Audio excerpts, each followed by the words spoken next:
बदल गया। अब आगे ले लो, कई सांसों की साधना करते हैं, सांसों में नाम जपते हैं। अब तुम सांस लो जरा और छोड़ो तो इसमें एक आवाज आएगी, गुप्त आवाज है। वो कौन सी है? सो। जब सांस लोगे तो आवाज आएगी सो, और जब छोड़ोगे आवाज आएगी हम। सो हम, सो हम। बदल रहा है, ये भी बदल रही है, तो ये भी माया है।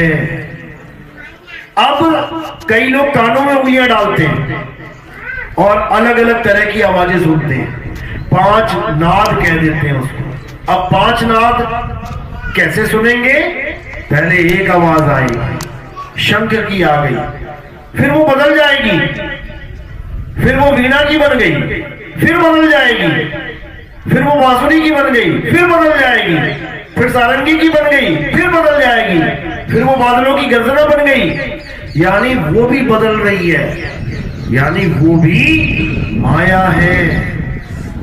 जो भी मंत्र जप रहे हो देखो बदल रहा है। ओम नमो, कोई भी ले लो, हर चीज बदल रही है। यानी अभी तक सत्य तक पहुंचे नहीं है। क्या है जो कभी नहीं बदलेगा? आत्मा कभी नहीं बदलती। आत्मा जैसी है वैसी ही थी और वैसी ही रहेगी। ये आत्मा का ना तो कभी जन्म होता है, ना ही आत्मा की कभी मृत्यु होती है। हे अर्जुन, इस आत्मा को ना तो कोई शस्त्र काट सकता है, ना अग्नि जला सकती है, ना वायु सुखा सकती है, और ना ही जल भिगो सकता है। यानी आत्मा को कोई कुछ कर ही नहीं सकता, लेकिन शरीरों को जलाया भी जा सकता है, काटा भी जा सकता है, मारा भी जा सकता है, भिगोया भी जा सकता है, सुखाया भी जा सकता है। तो दोनों में फर्क समझ लो, एक है शरीर, एक है आत्मा। शरीर यानी असत्य और आत्मा यानी सत्य। इसीलिए गीता में अध्याय 3, कौन सा? 3 श्लोक नंबर 17, अध्याय 3 श्लोक नंबर 17 क्या बोला उसमें कृष्ण जी ने? उसमें यही समझाया है कि हे अर्जुन, जो अपनी आत्मा में रमण करते हैं, जो अपनी आत्मा में तृप्त हैं, जो अपनी आत्मा में संतुष्ट हैं, उनके लिए कोई धार्मिक कर्म कर्तव्य लागू ही नहीं होता। सारा मैटर ही क्लियर कर दिया,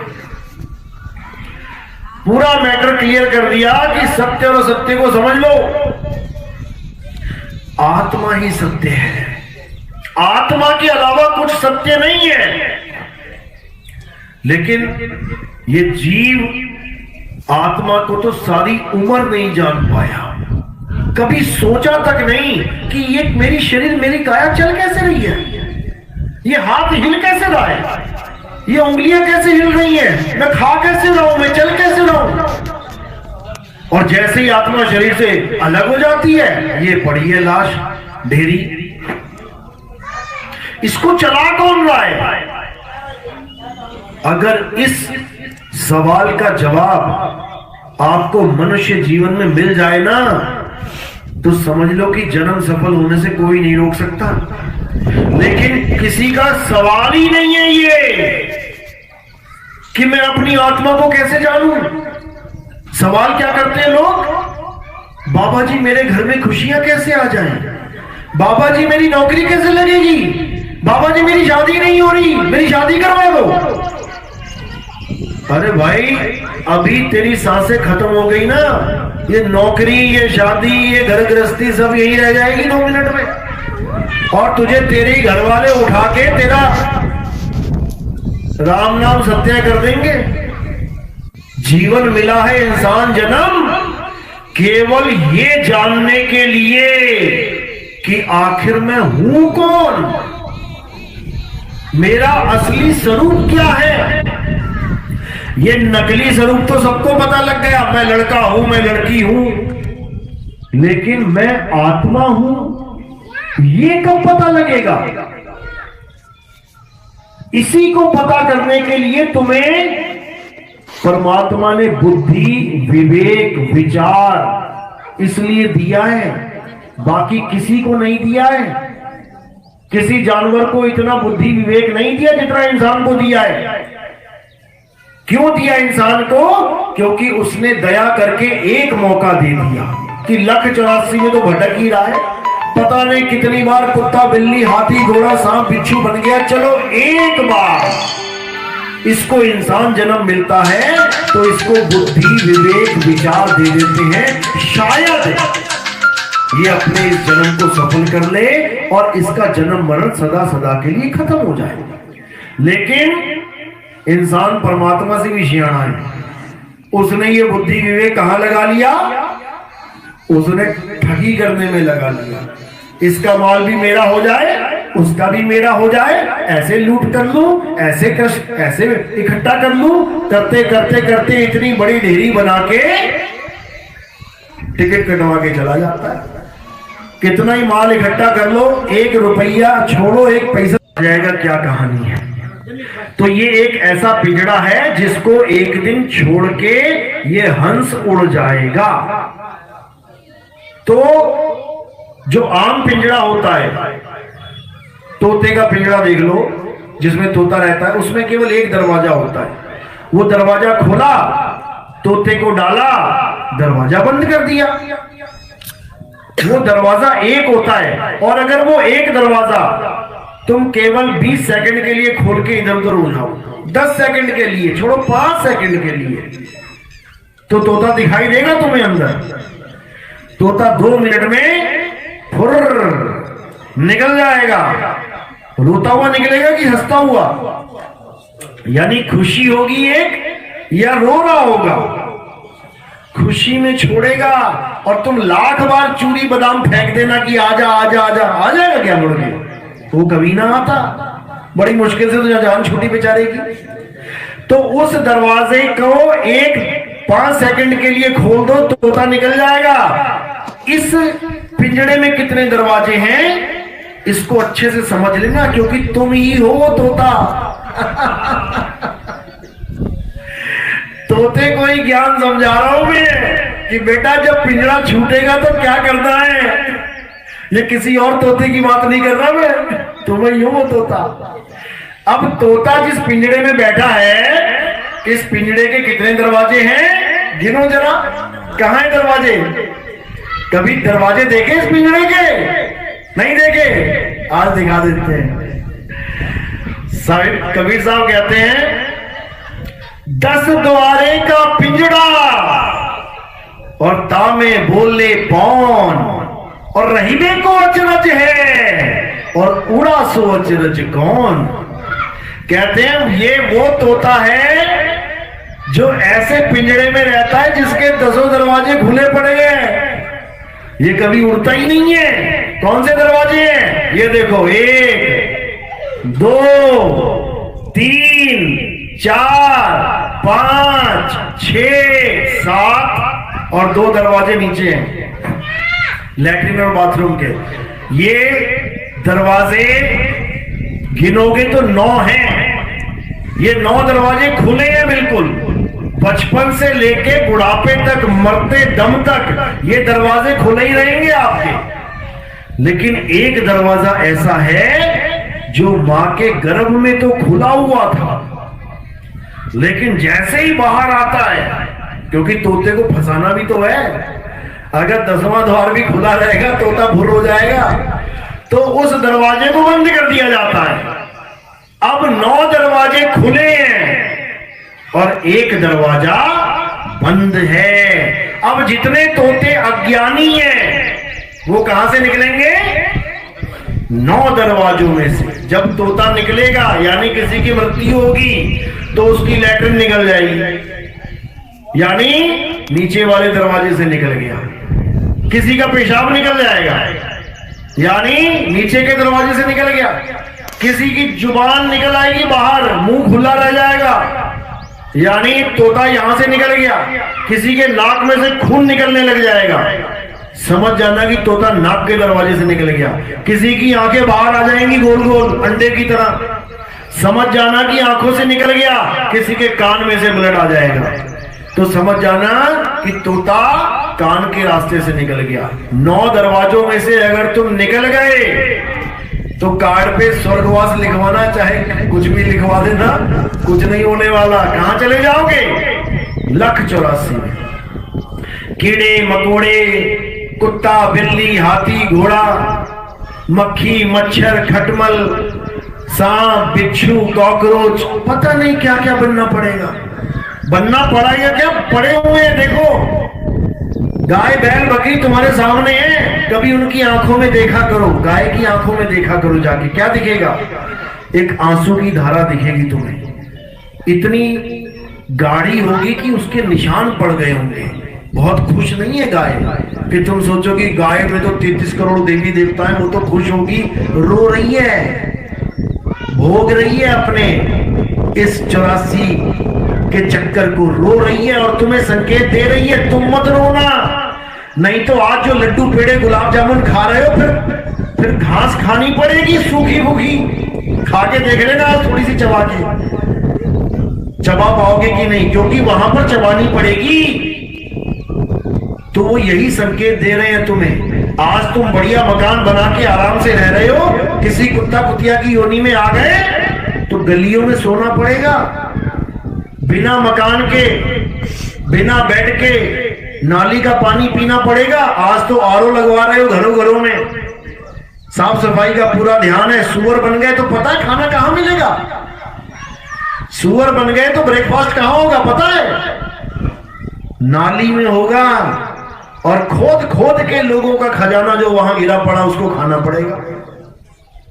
ये असलियत बता रहा हूं मैं, मजाक नहीं है। वो सुअर के साथ कोई दुश्मनी नहीं परमात्मा की कि तुम्हें इंसान बना दिया उसको सुअर बना दिया, वो भी तो उसी का बच्चा है।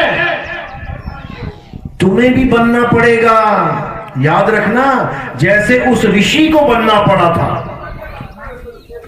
क्या बनना पड़ा था? हिरण।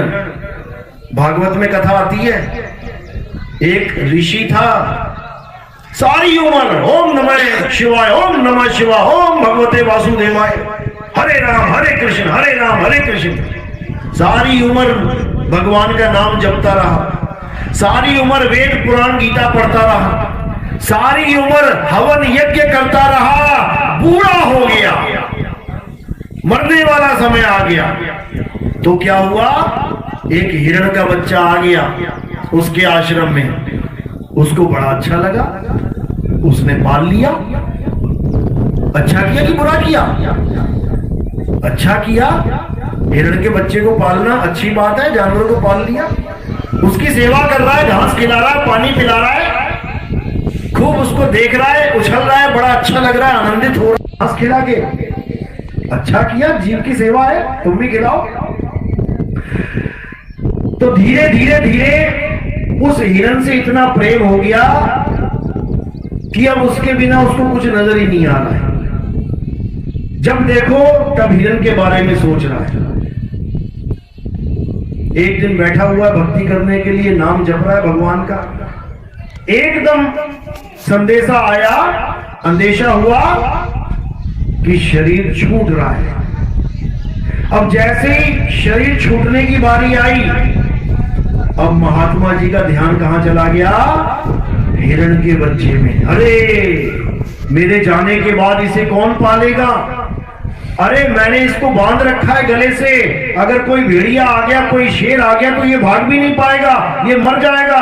अरे ये तो बड़ा अन्याय हो गया। अच्छा सोच रहा है कि बुरा सोच रहा है?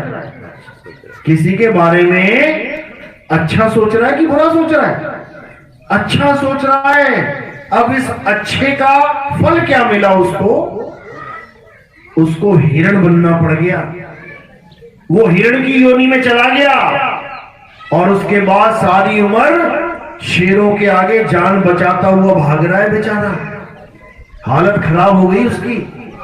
यानी सारी उम्र भगवान का नाम जपा, वेद पुराण पढ़ा, हवन यज्ञ किया, वो सब खत्म हो गया और हिरण को याद किया, वो भारी पड़ गया। सोचो, वो तो तब भी एक अच्छा काम कर रहा है, किसी कमजोर हिरण को रक्षा देने की बात सोच रहा है, तब ये हाल हुआ उसका 84 में जाना पड़ा। तुम सोचो कि तुम क्या कर रहे हो, और जब शरीर छूटेगा तो तुम्हारा क्या हाल होगा। जिसने सारी उम्र राम राम किया, भगवान भगवान किया, उसको शेरों के आगे दौड़ाया जा रहा है। तुम सोचो कि तुम्हारा क्या बनेगा। उसने तो कोई पाप कर्म भी ना किया होगा, वो तो कभी किसी को ठग भी नहीं रहा होगा, वो तो कभी किसी के बारे में गलत भी नहीं सोच रहा होगा, वो तो कभी किसी को मार झगड़ भी नहीं रहा होगा। तो ये हालत हो गई है, तो हमारी हालत क्या होगी। तुम्हारी रूह कांप जाएगी अगर तुम एक बार सोच के देख लो कि क्या होगा। हॉस्पिटलों में जाके देखो, एक बार देखो लोगों के चेहरे, जीने के लिए कैसे बेचारे ललायित हैं। मौत का सामना हो रहा है, हालत खराब हुई पड़ी है, उनको कह दो ना मरते हुए आदमी को 1 करोड़ रुपए ले ले, अरे जाने दे यार 1 करोड़, यहां मेरी जान की पड़ी है, तुझे 1 करोड़ की पड़ी है। उसको 1 करोड़ में स्वाद नहीं आएगा। मरने वाले को तुम बढ़िया सी 5,000 रुपए की थाली, बढ़िया एकदम अच्छे अच्छे पकवान लेके जाना, उसको खिलाना, खा भैया और वाह वाह कर गया, भाड़ में जा खा। यहाँ पे मरने की हालत हुई पड़ी, यहाँ पे स्वाद ही नहीं आएगा उसको। वो रसगुल्ला भी खा लेगा, उसको पता ही नहीं लगेगा मिठाई खट्टा है। ऐसी हालत हुई पड़ी है लोगों की। तो ऐसी हालत सबकी होगी। ये मत सोचना कि दुनिया आई है मरने के लिए, तुम्हारा भी नंबर लगेगा। इससे पहले कि नंबर लग जाए, उस तोते को ये समझ जाना चाहिए कि मैं आखिर करूंगा क्या अंत समय में। बस अगर ये समझ लिया तो समझ लो कि ना तो तुम्हें राम राम करने की जरूरत पड़ेगी, ना तुम्हें कबीर कबीर करने की जरूरत पड़ेगी, ना तुम्हें अल्लाह अल्लाह, वाहेगुरु वाहेगुरु, गॉड गॉड, हर चीज से मुक्त हो जाओगे। अब तुम्हारे जीवन में एक लक्ष्य रह जाएगा कि मैंने इस शरीर को छोड़ना कैसे है। बस छोड़ के जाना कहां है। मैं हिंदू हूं, मुसलमान हूं, सिख हूं, ईसाई हूं, इससे मतलब ही कोई नहीं है। क्योंकि तोता और पिंजड़ा बस 2 ही चीजें हैं यहां पे। वो तो दुनिया ने रटा दिया तोते को। तोता क्या राम जी का पुजारी होता है? तोता राम जी की पूजा करता है कभी? लेकिन जब पिंजड़े में होता है ना, उसको रटा दिया था, बेटा बोलो राम, वो भी कहता है लाम लाम लाम। अब वो हिंदू तोता हो गया। अब किसी मुल्ला जी ने तोता पाल लिया, वो कह रहा बेटा बोल अल्लाहू अल्लाहू, तोता भी लगा अल्लाहू अल्लाहू। अब वो मुसलमान तोता हो गया, बोल रहा है वो। तो इसको समझ लो, यानी हमारे जीवन का एक ही लक्ष्य है कि कहां से आया, इस पिंजड़े में तू आया कैसे, कहां से आया, कहां जाएगा, खबर करो अपने तन की। इस पिंजड़े की खबर कर लो। सतगुरु मिले तो भेद बतावे और खुल जाए अंतर खिड़की। जो आखिरी दरवाजा है जिसको बंद कर दिया गया है, वो दरवाजा खोल दिया जाता है। और जैसे ही वो दरवाजा खुला, तोता सीधे अपने घर। यानी अब उसको किसी और पिंजड़े में नहीं आना पड़ेगा। बस यही समझना। जिसने ये समझ लिया, उसका जन्म मरण का रोग सदा सदा के लिए खत्म हो गया। और जो ये नहीं समझ पाया, अब वो तैयारी करे वापस आने की। अब पता नहीं कौन सा जन्म मिलने वाला है। आज इंसान जन्म में हो, बढ़िया गद्दा है, सो रहे हो, खाना बढ़िया खा रहे हो, प्यास लगी, पानी की टंकी टूटी घुमाई, जग भरा, 2 लीटर पानी पी लिया, हिरण बन गए। फिर ये मोटर नहीं मिलेगी, बटन दबाया पानी भर दिया। फिर ये आरओ नहीं मिलेंगे, प्यास लगेगी, तालाब के पास, नदी के पास जाना पड़ेगा। और वहां पर एक अंकल जी हैं, जो इंतजार कर रहे हैं हिरन का कि जल्दी से आए, पानी पिए, और पानी पीने के लिए मुंडी डाले, गर्दन डाले, तो क्या होगा? गर्दन पकड़ के चल अंदर। यानी एक घूंट पानी पीने का बदला अपनी जान चुका के देना पड़ेगा, अपने जान का खात्मा करवाना पड़ेगा, तब एक घूंट पानी नसीब होगा जंगल में। यहाँ तो खूब टंकियां लगा दी, गांव भर के लिए पूरे 12-12 हजार की टंकियां लगी पड़ी हैं, वहां कुछ नहीं मिलेगा।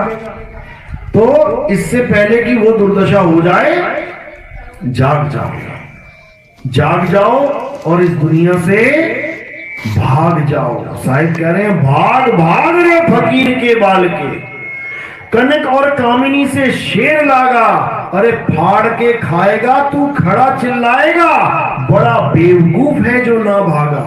अरे बचे नहीं नीमी ऋषि, बचे नहीं रिंगी ऋषि, ऋषि नारद मुनि को चाप डाला, तो कहे कबीर बचेगा सोई, करे सत्संग जिन रहन जाना।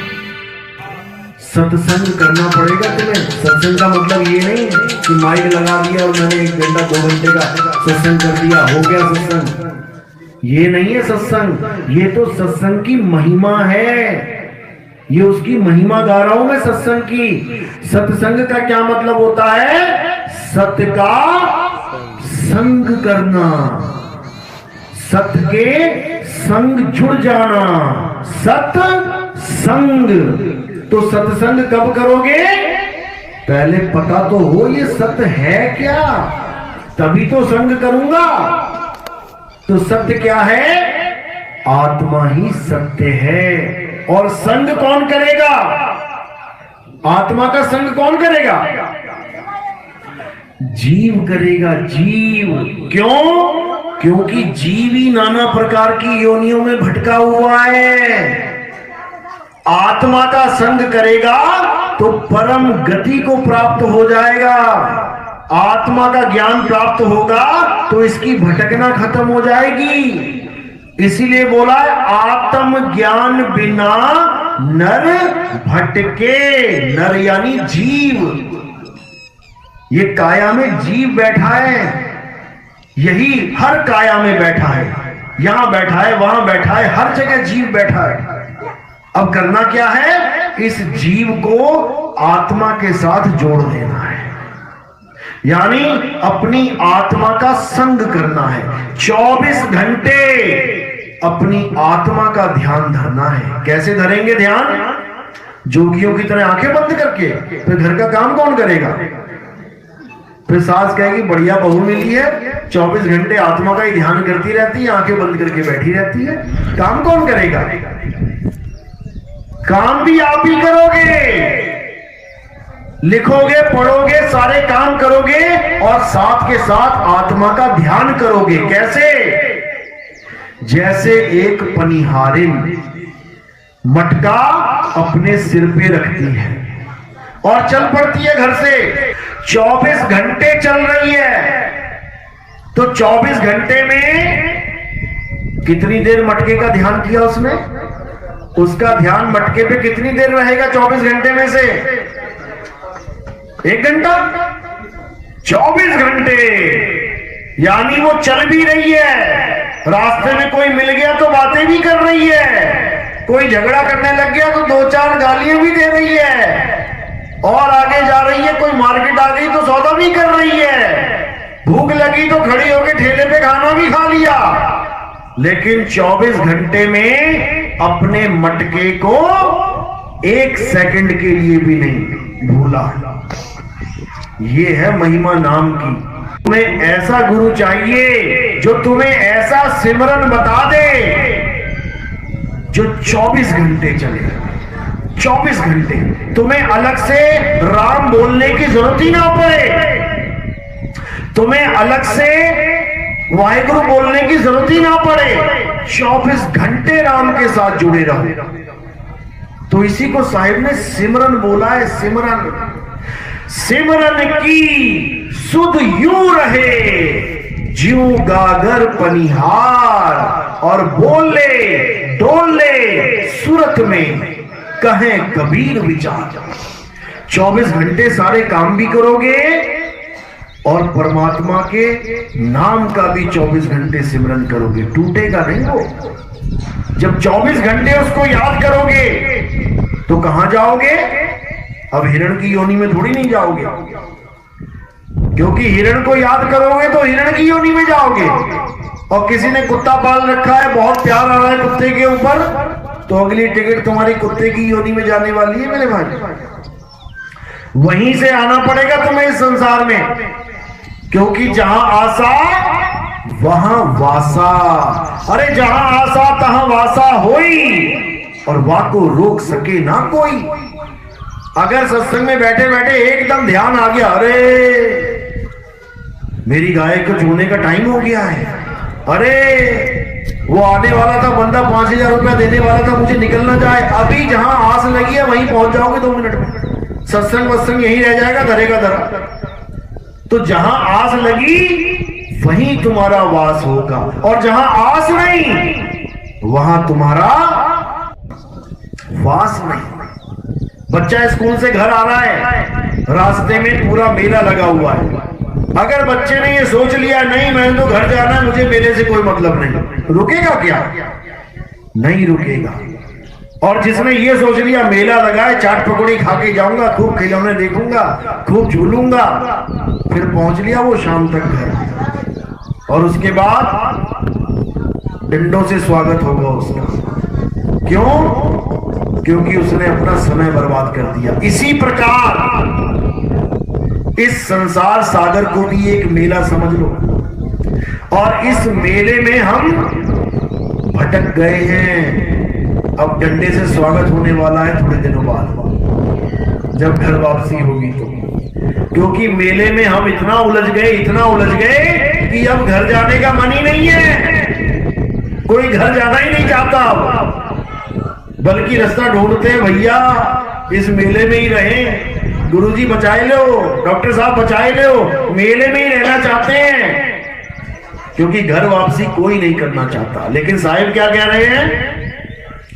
कहते हैं अंत काले जो लड़का सिमरे, ऐसी चिंता में देह मरे, सुअर जून वो वल उतरे। जो अंत काल में कहते हैं मेरे लड़का दिखा दो, मैं शक्ल देखना चाहता हूं अपने बच्चों की, कहते हैं बच्चे ही चाहिए। अरे शरीर छूट रहा है, अभी भी बच्चे चाहिए। आजा बेटा, फिर सुअर का जन्म मिलता है। 20-20 बच्चे आते हैं एक बार में, 5 बार सूरी भी आ गई तो गांधारी बन जाएगी 100 बच्चों की अम्मा। तो कह रहे हैं अंत काले जो माया लक्ष्मी सिमरे, ऐसी चिंता में देह मरे, सर्प झून वो वल उतरे। अब जहां खजाने खोदे जाते हैं पुराने, देखो मटका खोलो तो मटके में फन खोल के मिलता है बाबा, वो कौन है? वही है जो लक्ष्मी की सिमरन कर रहा था। तो कह रहे अंत काले जो स्त्री सिमरे, ऐसी चिंता में देह मरे, वैश्य जन्म वो वल उतरे। जो काम वासना में लिप्त रहते हैं अंत काल में भी काम वासना में आते हैं, वैश्य का जन्म मिलता है, पूरा दिन काम वासना में बीत जाता है। फिर कह रहे अंत काले जो प्रभु को सिमरे, वैसी चिंता में देह मरे। अगर अंत समय में प्रभु को याद कर लिया तो समझ लो अब प्रभु ही मिलेगा, अब कोई रोक नहीं सकता उसको। तो जब 24 घंटे सिमरन रहेगा आत्मदेव का, तो आत्मा ही प्राप्त होगी। और एक बार अगर प्राप्त हो गई, यानी एक बार तुम आत्मा हो गए, अब तुम्हें यमराज तक नहीं पकड़ सकता। क्यों? क्योंकि आत्मा को कोई कुछ कर ही नहीं सकता। शस्त्राणी नैनम दहती पावका, ना चैनम क्लोदन तापे, ना शोषती मारुता। फिर इस आत्मा को ना कोई गाड़ सकता है, जला सकता है, ना हवा सुखा सकती है, ना जल भिगो सकता है। सदा सदा के लिए मुक्त हो गए, अब ना कहीं आना और ना कहीं जाना, आपे में आप समाना। अब तुम्हारा सारा ध्यान अपनी आत्मा में समा जाएगा, और उसके बाद ये जन्म मरण का रोग सदा सदा के लिए खत्म हो जाएगा। इसके अलावा इस संसार में और कोई रास्ता नहीं है, नहीं है, नहीं है। इसके अलावा कोई मंत्र जप रहा है, तंत्र कर रहा है, पूजा पाठ कर रहा है, हवन यज्ञ कर रहा है, वो असत्य को ही ध्या रहा है। अंत में उसे असत्य ही मिलने वाला है, क्योंकि सत्य केवल एक है, सत्य नित्य है, सत्य शाश्वत है, सत्य सनातन है। और सनातन सबके लिए एक है। क्या है सनातन? हे अर्जुन, आत्मा ही सत्य सनातन है। हिंदू मुस्लिम सिख ईसाई सबके लिए एक ही सत्य है, और वो सत्य सनातन है। सनातन का मतलब ये नहीं कि तुम पत्थरों की पूजा करो तुम सनातनी हो गए, तुमने राम जी की पूजा कर ली, श्याम जी की पूजा कर ली, हनुमान जी की पूजा, तुम सनातनी हो गए। तुम कभी सनातनी नहीं हुए। सनातनी कौन होता है? सनातनी और हिंदू में फर्क समझ लो। अभी ये लोगों को ये भी नहीं पता कि सनातनी और हिंदू में क्या फर्क है। सब हिंदू बनने में लगे हैं और सनातन का किसी को अता पता नहीं है। हिंदू कौन होता है? जो हिंदू देवी देवताओं की पूजा करता है, यानी शरीरों की पूजा करता है। राम जी, कृष्ण जी, हनुमान जी, शनि देव, वरुण देव, ये देव, वो देव, सारे देव, वो हिंदू है। जो शरीरों की पूजा कर रहा है, मंदिरों में पत्थरों की पूजा कर रहा है, हिंदू है। और सनातनी कौन है? जो सत्य सनातन को जान रहा है, जिसका ना कभी जन्म होता है ना कभी मृत्यु होती है, उसकी कोई देह नहीं है, उसका कोई शरीर नहीं है, वो आत्म तत्व है। जो उस आत्म तत्व का पुजारी हो जाता है वही सत्य सनातनी कहलाता है। तो हमने सनातनी बनना है, इसीलिए कहते हैं सत्य सनातन धर्म की जय। लेकिन हमें पता ही नहीं है सत्य सनातन धर्म होता क्या है। हम सोच रहे हैं राम जी की पूजा करना सत्य सनातन धर्म है। जब राम जी पैदा नहीं हुए थे तब किसकी पूजा करते थे? कोई कहेगा विष्णु जी की। अरे विष्णु जी भी जब पैदा नहीं हुए थे तब किसकी पूजा करते थे? उसके आगे तो किसी को पता ही नहीं है किसकी पूजा करें। उसकी पूजा करनी है जो सदा से था, सदा है, सदा रहेगा। और वो क्या है? वो सत्य सनातन आत्मा है। राम जी केवल एक युग के लिए आए। त्रेता में कृष्ण जी केवल एक युग के लिए आए। द्वापर में विष्णु जी एक युग के लिए हैं। सतयुग में वो कौन है? जो सब युगों के लिए है, आत्मा है। विष्णु जी का शरीर, राम जी का शरीर, कृष्ण जी का शरीर किसकी वजह से चल रहा है? आत्मा की वजह से। कृष्ण जी समझा समझा के थक गए ये बात कि नैनम छिन्नन्ति शस्त्राणि। हे अर्जुन, आत्मा को कोई शस्त्र छेद नहीं सकता, काट नहीं सकता। तो उनके पैर में क्या लगा था? कृष्ण जी के पैर में क्या लगा? तीर लगा। जिसके पैर में तीर लग गया, क्या उसकी महिमा गाई कृष्ण जी ने? क्या बोला कि जिसके पैर में तीर लग जाए उसकी पूजा करो? कृष्ण जी ने कहा कभी ऐसा?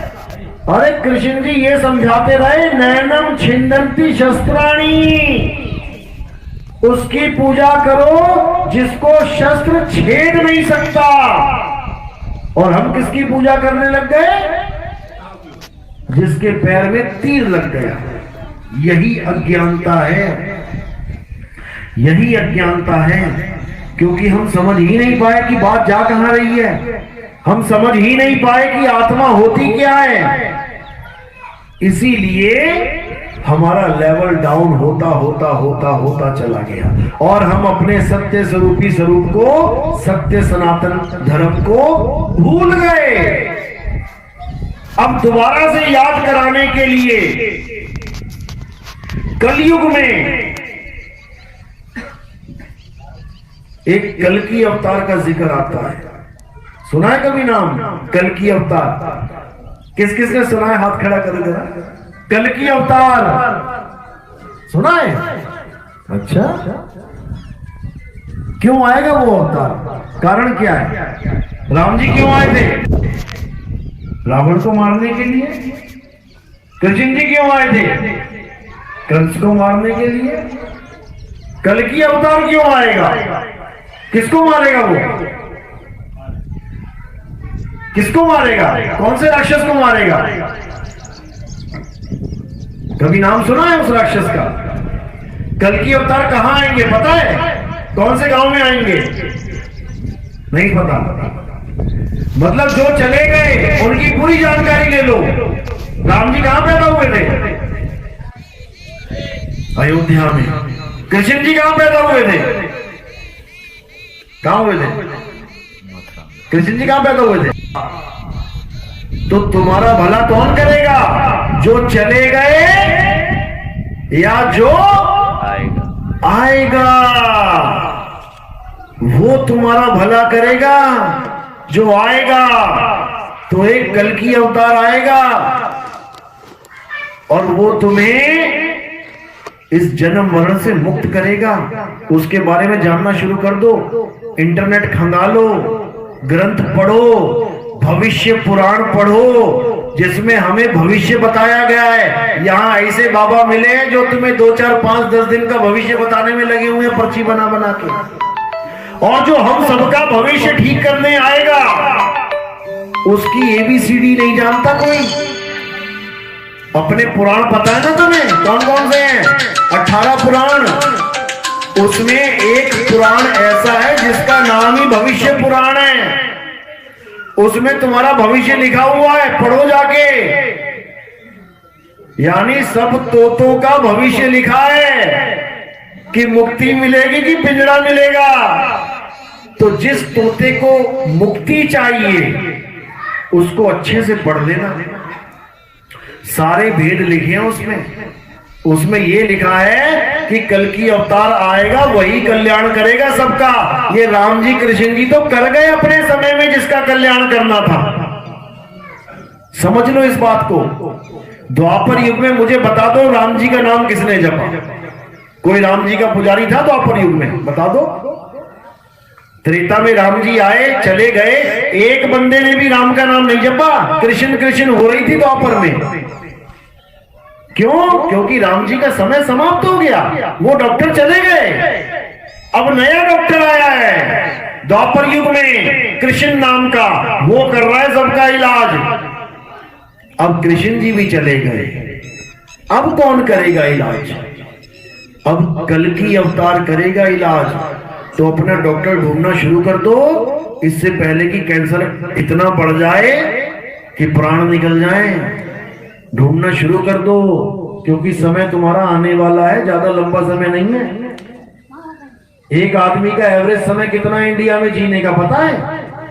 मात्र 60 साल एवरेज समय। यानी 60 भी पूरे नहीं हो पाते लोग। 45, 50, 55 तक निकल लेते हैं। कोई कोई 60, 70, 80, 90, बहुत ज्यादा तो कोई पूरे पूरे शहर में और 5 जो 100 पार करते हैं। तो जब हम एवरेज लगाते हैं तो 60 की उम्र आती है। अब 60 की उम्र की एवरेज में अब अपना हिसाब लगा लो कि कितने साल के आप हो गए हो। अगर तुम 40 साल के हो गए हो तो केवल 20 साल है तुम्हारे पास। अगर तुम 50 साल के हो गए हो तो मात्र 10 साल है तुम्हारे पास। और तुम 55, 56, 57, 58 के हो गए हो तो कैलेंडर उल्टा लटका लेना। अब साल मत गिनना, अब दिन गिनना। 365 से शुरू कर देना। 365 गया, 364 गया, 63 गया, करते करते बस तुम्हारी कहानी निपट जाएगी। उसमें तोते को निकलना पड़ेगा। तो इसलिए मेरे भाई अब समय बहुत कम है। अब विचार करना है, चिंतन करना है कि यहां से निकले कैसे। नहीं तो निकालने वाला इतना निर्दयी है कि घसीट के निकालेगा। देखो कैसे रोड पे एक्सीडेंट होते, चिथड़े उड़ जाते हैं। कौन जाना चाहता है? लेकिन लेके वो जाएगा। तो इसलिए तो जैसे तुम सोते हो रात में, जैसे तुम सोते हो, कौन कौन सोता है रात में? हाथ खड़ा करो जरा, कौन कौन सोता है? बहुत अच्छी बात है। जब तुम सोते हो तो असल में तुम नहीं सोते हो। कौन सोता है? शरीर सोता है। और तुम क्या करते हो? तुम सपना देख रहे होते हो। तुम्हारे सपने में शेर आता है, तुम भाग रहे होते हो। तुम्हारे सपने में पानी आता है, तुम डूब रहे होते हो। तुम्हारे सपने में मार्केट आती है, तुम सब्जियां खरीद रहे होते हो। तुम्हारे सपने में शादियां होती है, तुम नाच रहे होते हो। तुम्हारे सपने में झगड़ा हो रहा होता है, तुम मां बहन की गालियां दे रहे होते हो। और दुनिया क्या सोच रही है? सो रहा है। सो नहीं रहा है, वहां पे मार पड़ रही है, रो रहा है, सपने में कूटा जा रहा है। और जैसी लगता है कहता है शुक्र है सपना था। समझ लो। तो ये कौन है जो सोने के बाद भी नहीं सो रहा है? कौन है ये?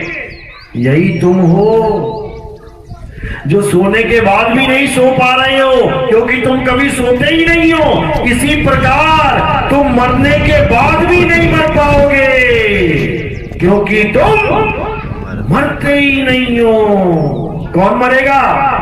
जो सोया था ना वही मरेगा। जो शरीर सोया था बेड पे, ये भी नहीं पता कि दाएं को सोया हूं कि बाएं को सोया हूं, पूरब को सोया हूं कि पश्चिम को सोया हूं, चादर ओढ़ के सोया हूं कि चादर कहीं और ही उड़ी पड़ी है। कोई होश नहीं उस शरीर का। इसी प्रकार जब शरीर छूटेगा, इस शरीर का तुम्हें होश ही नहीं रहेगा। कहां पड़ा है? नाली में पड़ा है कि थाली में पड़ा है? और तुम अपने आत्म स्वरूप में मगन होके सदा सदा के लिए जीवित हो जाओगे।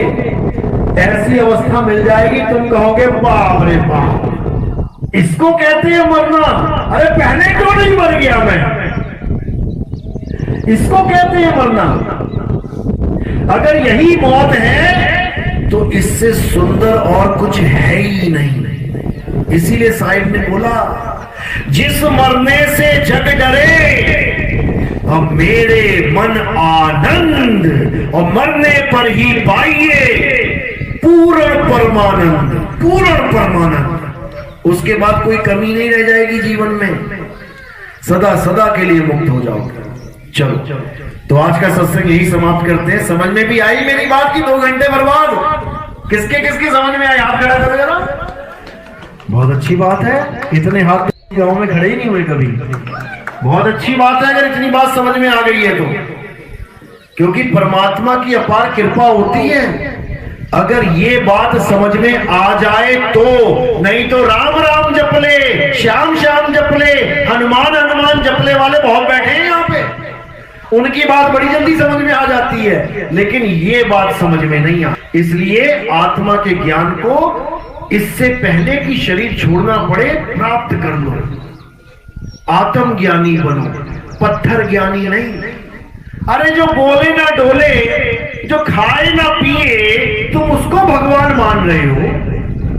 कमाल हो गई। फिर कहते नहीं इनमें प्राण डल गए। अच्छा, बहुत अच्छी बात है। एक बिना प्राण प्रतिष्ठित मूर्ति को अगर हम टेढ़ा कर दें, कितने मिनट में उड़ जाएगी अपने आप? 1 मिनट में उड़ जाएगी, 1 घंटे में उड़ जाएगी, 1 दिन में, 1 हफ्ते में, 1 महीने में, 1 साल में, 1 युग में उड़ ही नहीं पाएगी, क्योंकि प्राण ही नहीं है उसमें। चलो पंडित जी से प्राण डलवा लेते हैं। प्राण डलवा लिए, अब टेढ़ी कर दी, अब कितनी देर में उड़ जाएगी? अब प्राण पड़ गए भाई, अब मुर्दा नहीं है वो, अब प्राण डल गए इसमें, प्राण प्रतिष्ठा हो गई है। अब कितनी देर में उठेगी? 1 मिनट में, 1 घंटे में, 1 दिन में, 1 हफ्ते में, 1 साल में, 1 युग में। तो जब प्राण नहीं वाली भी नहीं उठ पाई और प्राण वाली भी नहीं उठ पाई, तो डाला क्या उसमें? डाला क्या उसमें भाई? एक घड़ा खाली है, तुमने पानी डाला, दूसरा बंदा देख के बता देगा हाँ खाली नहीं है, डला है इसमें। वो देख के बता देगा।